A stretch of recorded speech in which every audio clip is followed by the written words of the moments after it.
बँकेने मला इथे बोलावून मला बोलण्याची संधी दिली त्याच्याबद्दल मी तुमच्या सगळ्यांच्या मनापासून आभार मानते.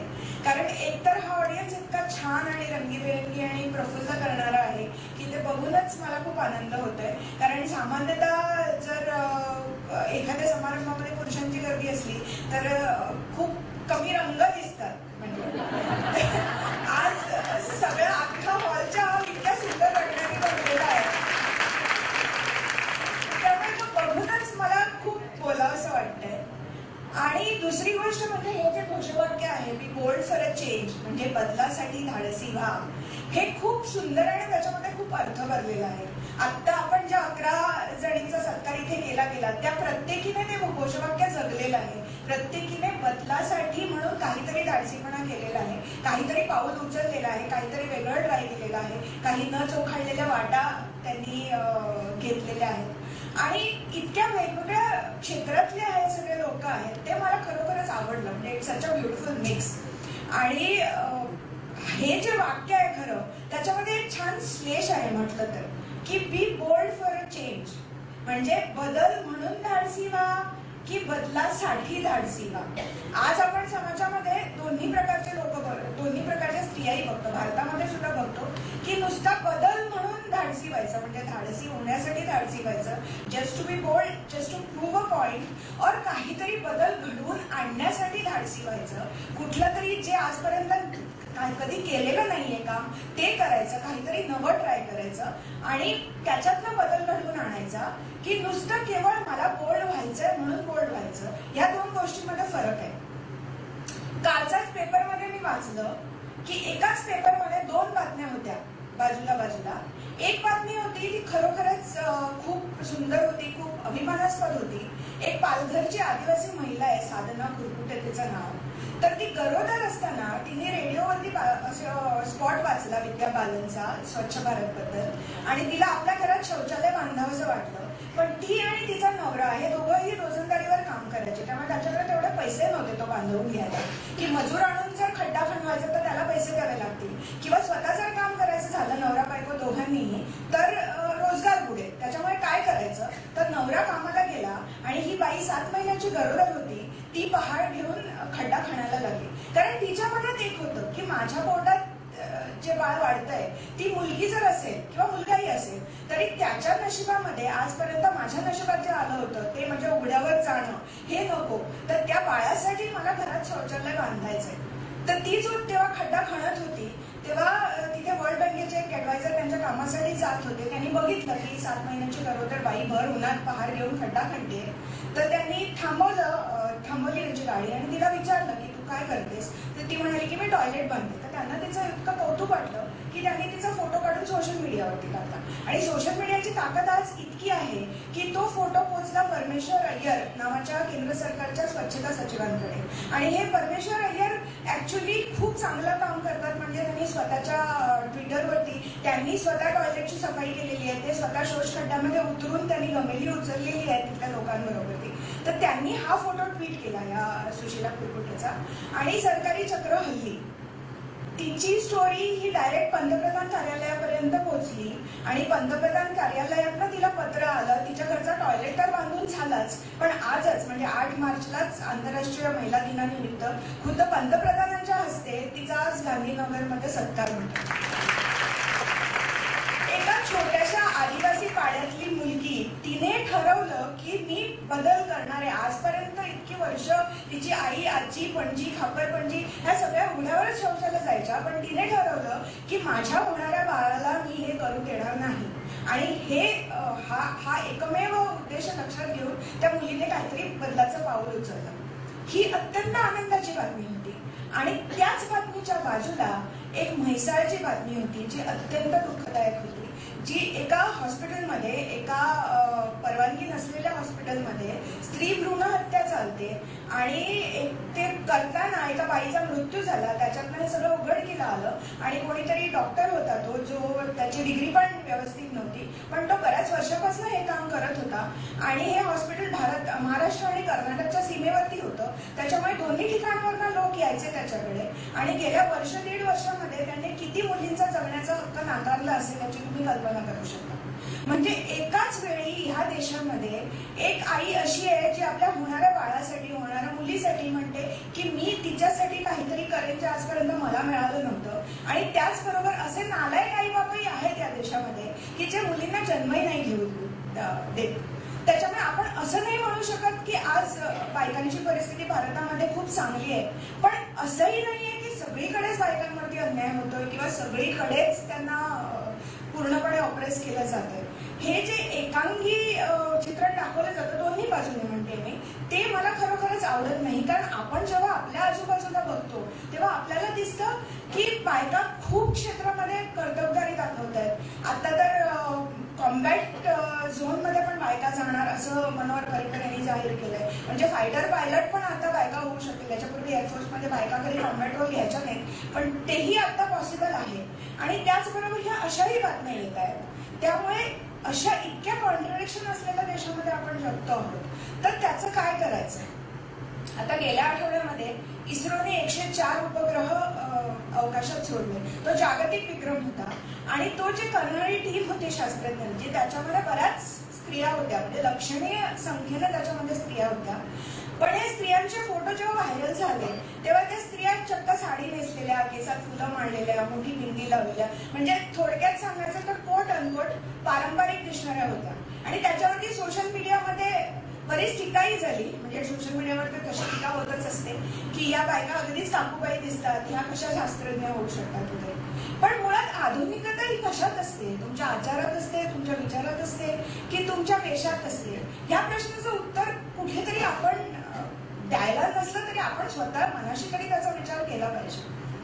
काही दिवसांपूर्वी मी एक इंटरव्ह्यू घेतला होता संतोष यादव नावाच्या बाईचा. तिचं नाव ऐकलंय का कोणी? हो, गिर्यारोहक आहे ती 2 वेळा, बरोबर, ती 2 वेळा एव्हरेस्टवरती जाऊन आली.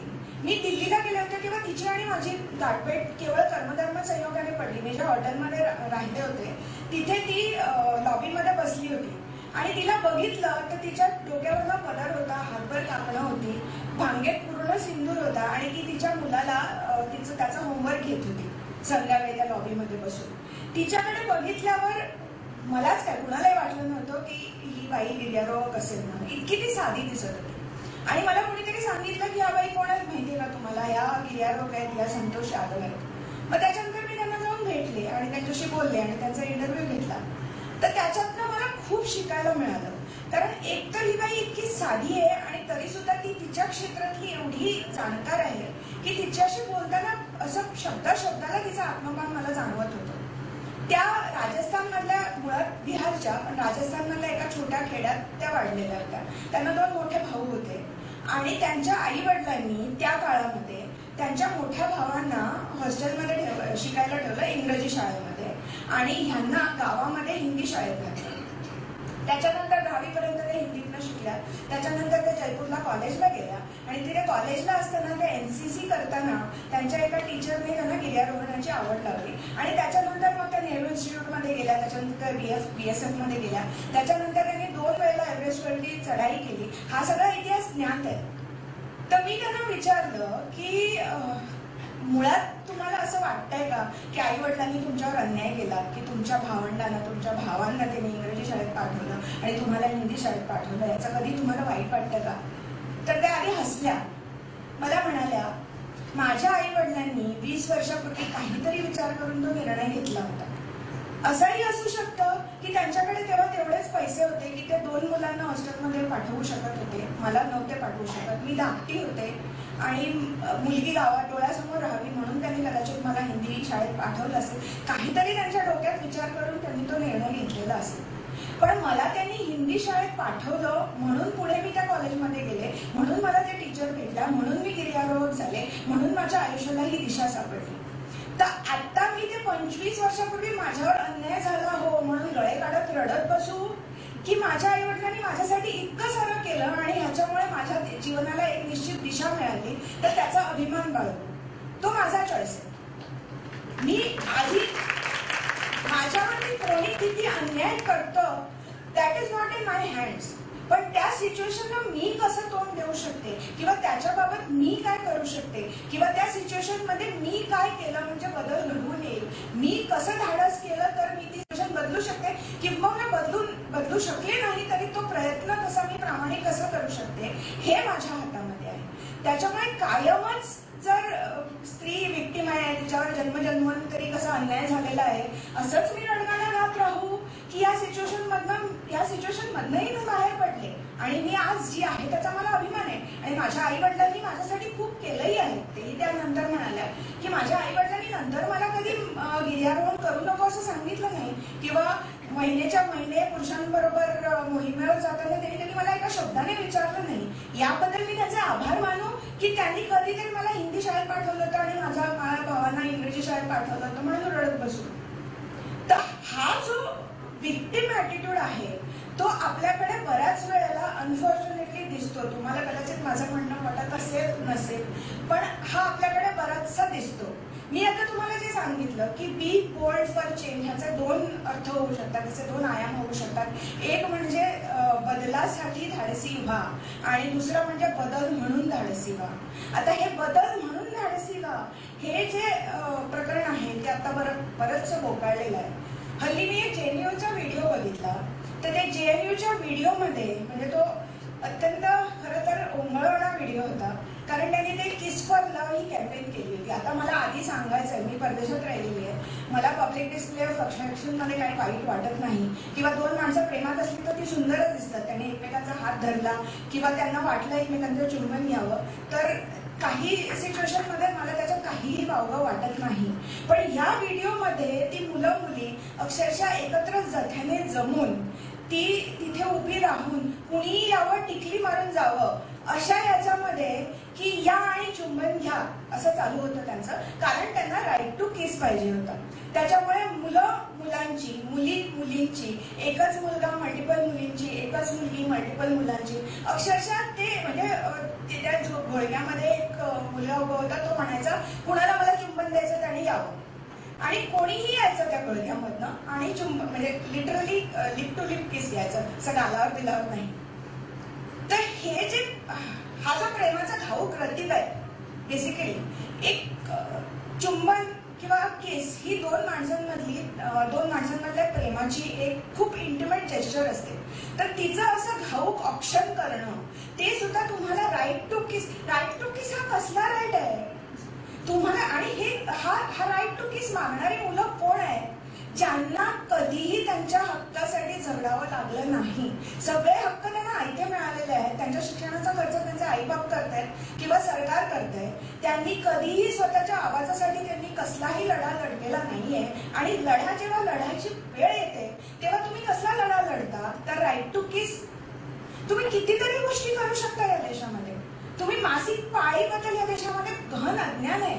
तर एखादी मुलगी का नाही गावामध्ये जाऊन त्याच्याविषयी बोलत किंवा जे खरे इश्यूज आहेत अजूनही गावांमध्ये बायकांना चपला घालून बाहेर पडू देत नाही त्याच्याबद्दल कोणी जागृती कॅम्पेन का नाही करत? इतकं शॅलो, इतकं सुपरफिशियल, इतक्या उथळ कॅम्पेन्स करून आपण काय मिळवणार आहोत की फक्त मी बोल्ड आहे, मी धाडसी आहे हे खोटं उथळ समाधान. हा खरा फेमिनिझम नाहीच आहे. त्याच्यामुळे मी खूपदा म्हणते की मी फेमिनिस्ट नाहीये. मला 3 मुलं आहेत, 2 मुलं 1 मुलगी आणि मी 3 मुलांना वाढवताना मी कधीही त्याच्यामध्ये अंतर केलेलं नाहीये किंवा माझ्या मुलांना स्वयंपाक करता येतो, माझ्या मुलीला स्वयंपाक करता येतो. जे सगळं करायचं असतं बेसिक स्किल्स त्या दोघांनाही येतात. पण ह्याचा अर्थ असा नाहीये की कायम मी माझ्या मुलीला तू विक्टिमच आहे, तुझ्यावरती अन्यायच होतोय, तुझ्यावरती या देशात अन्यायच होणार आहे हे मी तुझ्यावरती बिंबवते, कारण तसं होतच नाहीये. तसं माझ्याही बाबतीत झालेलं नाहीये. माझ्याही बाबतीत माझ्या ग्रेटेस्ट सपोर्ट सिस्टम्स माझ्या आयुष्यातले पुरुष होते, माझे वडील होते, माझा नवरा आहे, माझे भाऊ आहेत, माझी आई आहे ऑफकोर्स. पण सगळ्या माझ्या आयुष्यातल्या पुरुषांनी मला खूप सपोर्ट केलाय. तर सगळे पुरुष स्त्रियांना कायम त्यांच्यावरती अन्याय करतात आणि स्त्रियांनी त्याच्यामुळे कायम असं एकदम विद्रोही मनस्थितीत राहिलं पाहिजे हे मला मनापासून पटत नाही. कारण त्याच्यातनं आपण आयुष्यातल्या कितीतरी आनंदानं मुक्तो, कितीतरी सुंदर क्षणांना मुक्तो आणि ते आपण करू नये. मी मगाशी अश्विनीला एक घटना सांगत होते की गोव्यामध्ये एक महिला कवी संमेलन होतं, तर त्याच्यामध्ये 15-16 वर्षाची मुलगी कविता म्हणत होती. आता या मुलीची परिस्थिती मला माहिती आहे. ती अत्यंत लाडागोडात वाढलेली, तिच्या आई वडिलांनी, तिच्या प्रोफेसर आई वडिलांनी तिला केअरफुली ग्रूम करून वाढवलेली मुलगी आहे. म्हणजे तिच्यातले साहित्य गुण त्यांनी अगदी 6-7व्या वर्षापासून ते जोपासून तिला लिहायला लावून तिचं लिखाण प्रसिद्ध करून तिला व्यवस्थित वाढवलेलं आहे.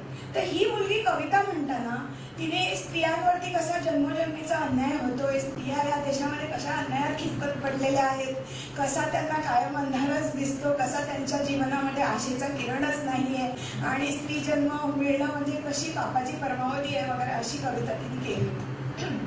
तर मला वाटत होतं की 14-15 वर्षाच्या वयामध्ये एका अर्बन बॅकग्राऊंड मधल्या अत्यंत लाडात वाढलेल्या सुशिक्षित घरामधल्या मुलीला इतका अन्याय दिसला कुठे?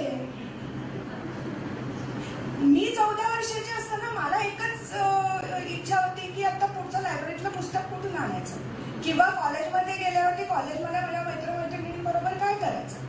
आणि माझ्या मनात जो विचार आला तोच नंतर मंगला गोडबोलेंनी बोलून दाखवला, त्या कवी संमेलनाचं अँकरिंग करायच्या. तर त्या शेवटी हेच म्हणाल्या की त्याच्यापेक्षा आम्ही बरे होतो. म्हणजे 60s मध्ये सुद्धा वाढताना आम्हाला कधी 15 वर्ष असं वाटलं नव्हतं की जग दुःखाने भरलेलं आहे आणि सगळीकडे अंधारच एकदम आहे. तर हा जो कायम मी वर्सेस दे, म्हणजे कोणीतरी माझ्यावर अन्याय करायला टपलेला आहे आणि त्याच्यासाठी मला कायम हातात शस्त्र घेऊन उभं राहिलंच पाहिजे, असं महिषासूरमर्दिनी मोडमध्ये राहिलंच पाहिजे असं नाहीये. देवीचे अनेक रूप असतात. गौरी असते, अंबा असते, पार्वती असते, अपर्णा असते, महिषासूरमर्दिनी असते. प्रसंग आला तर महिषासूरमर्दिनी व्हावंच लागतं प्रत्येकीला, प्रत्येक स्त्रीला. पण म्हणून तुम्ही 24/7 जर महिषासूरमर्दिनी मोडमध्ये असाल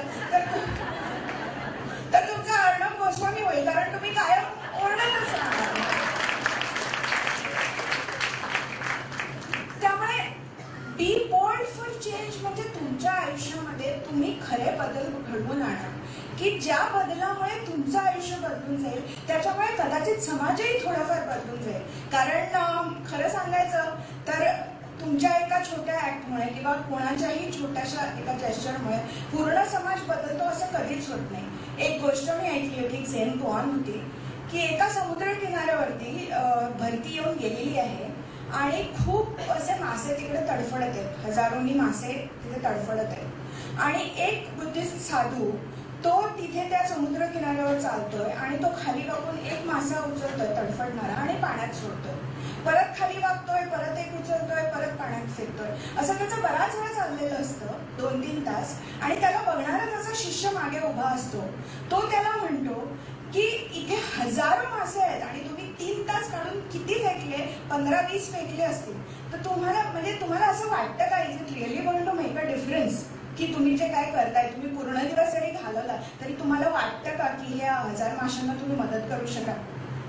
तर तो जो मॉन्क होता तो खाली वाकून त्याने एका तडफडणाऱ्या माशाला उचललं आणि त्या शिष्यासमोर धरलं आणि म्हणाला, it will make a difference to this fish. ह्या माशाला त्याचा उपयोग होईल, बाकीच्यांना उपयोग होईल की नाही माहिती नाही. ही गोष्ट कदाचित आपण सगळ्यांनीच ऐकलेली असेल, पण त्या गोष्टीचा अर्थ मला जो खरा जाणवला तो म्हणजे तो मासा म्हणजे आपण असतो.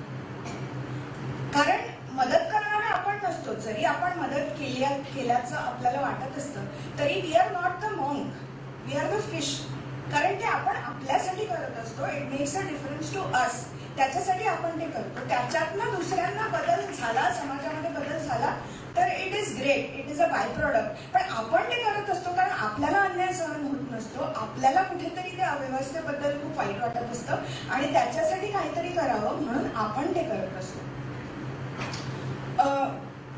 माझी गोष्ट सांगते थोडीशी. मी लिहायला सुरुवात केली बऱ्याच वर्षांपासून, म्हणजे कॉलेजमध्ये असल्यापासून मी लिहित होते. पण मी ललित लिहित होते बरंचसं. म्हणजे मी प्रवासावर लिहित होते, मी हँडीक्राफ्ट्सवर लिहिते, मी कल्चरवरती लिहिते.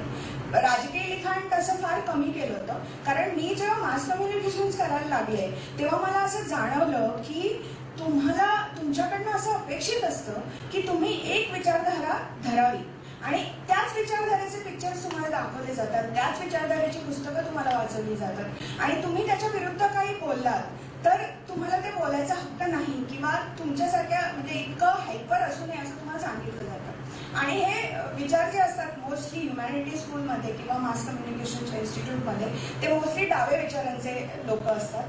त्यामुळे आम्हाला कुठली ती आनंद पटवर्धनांची in the name of Ram का काहीतरी एक डॉक्युमेंटरी दाखवली होती.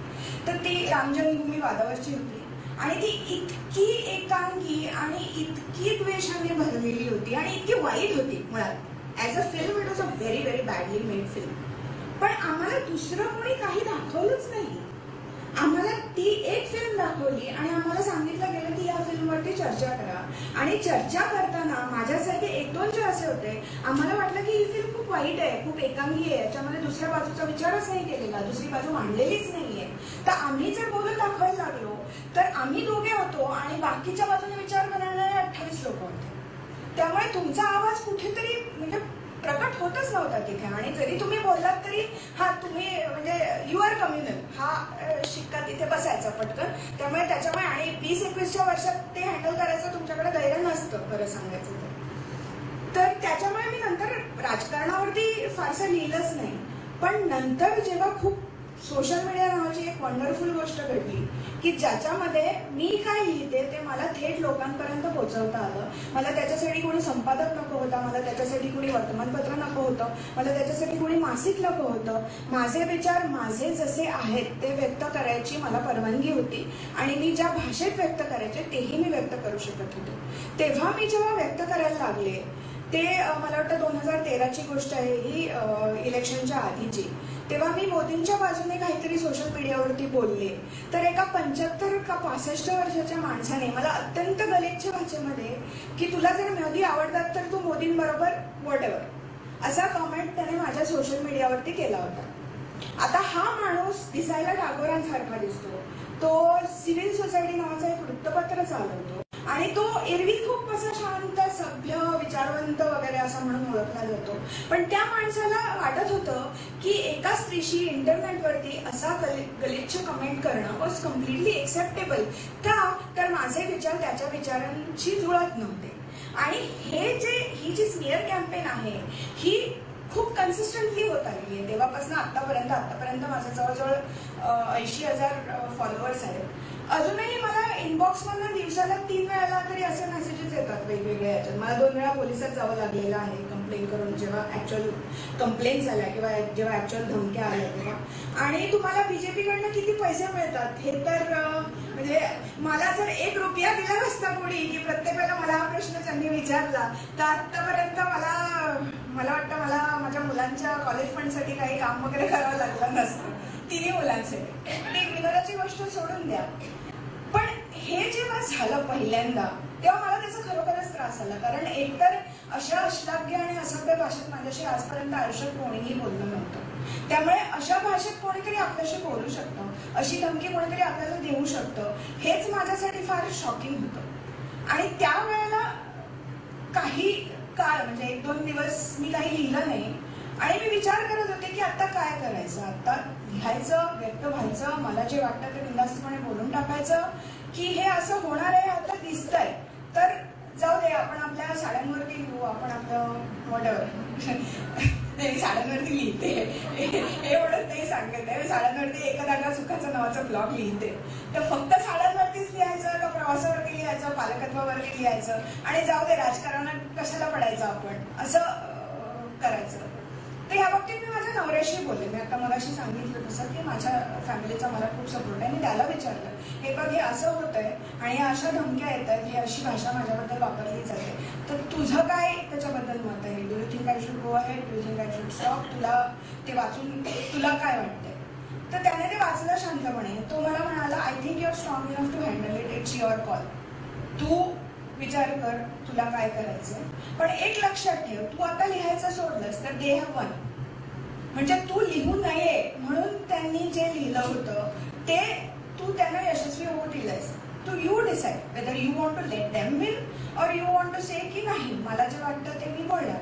तुम्हाला ते पसंत नसेल तर तो तुमचा प्रश्न आहे. आणि तुम्ही जी भाषा वापरली आहे that's a reaction on you, not a reflection on me.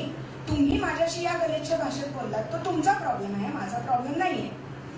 आणि हे जेव्हा मला ज्या दिवशी मला कळलं, म्हणजे it was like a bulb going of, त्या दिवसापासून माझं आयुष्य खूप सोपं झालं. म्हणजे आताही मी बऱ्यापैकी लिहिते.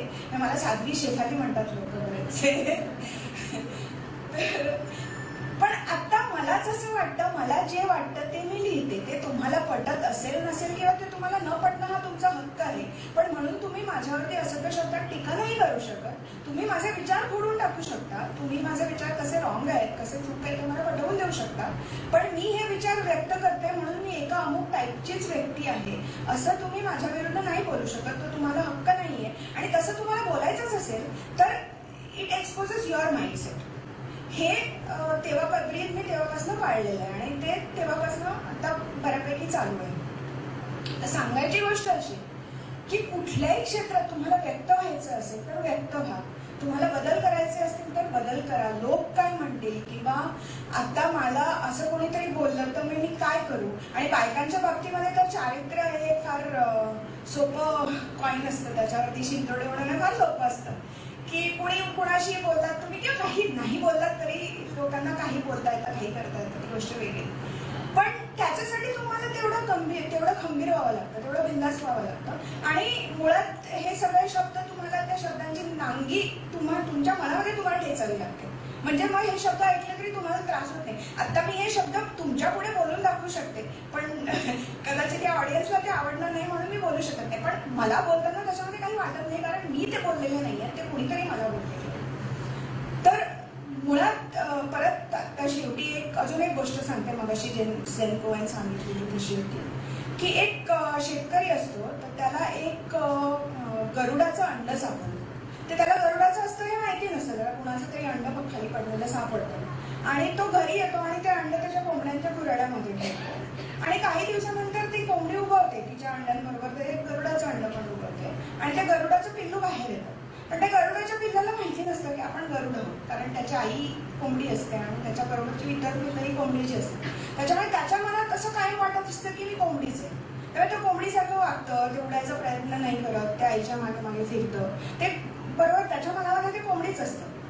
पण तरी तो गरुड असतो. त्याच्यामुळे त्याला कुठेतरी आत्म ती उर्मी असते की मी काहीतरी वेगळं आहे पण काय आहे त्याला कळू शकत नाही. आणि एक दिवस तो आकाशात एक गरुड उडताना बघतो ते पिल्लू आणि त्या पिल्लाच्या मनात येतं की तो गरुड किती सुंदर आहे. आता ह्याची पुढची गोष्ट अशी आहे, त्याच्या 2 वर्जन्स होऊ शकतात. तर एकदा त्या पिल्लाला वाटू शकतं की तो गरुड किती छान आहे, मला त्याच्यासारखं उडता येईल का, आपण प्रयत्न तर करून बघू. आणि ते एका झाडावर चढतं आणि तिथून उडी मारतं आणि त्याला उडता येतं. ही एक सिनारिओ आहे. दुसरी सिनारिओ ते गरुडाकडे बघतं आणि म्हणतं किती सुंदर गरुड आहे, मला ह्याच्यासारखं उडायचंय पण मी कोंबडी आहे, तेव्हा मला पुढच्या जन्मी गरुड करशील का. त्या कहाणीचे शेवट कसा करायचा आहे तो तुम्ही ठरवा. म्हणजे तुम्ही म्हणजे प्रत्येकाच बाईने तो स्वतःशी ठरवायला पाहिजे की बघा उडून तरी बघू असं म्हणून झेप घ्यायची की पुढच्या जन्मी तेव्हा मला गरुड करणं गप्पा बसायचं. थँक्यू.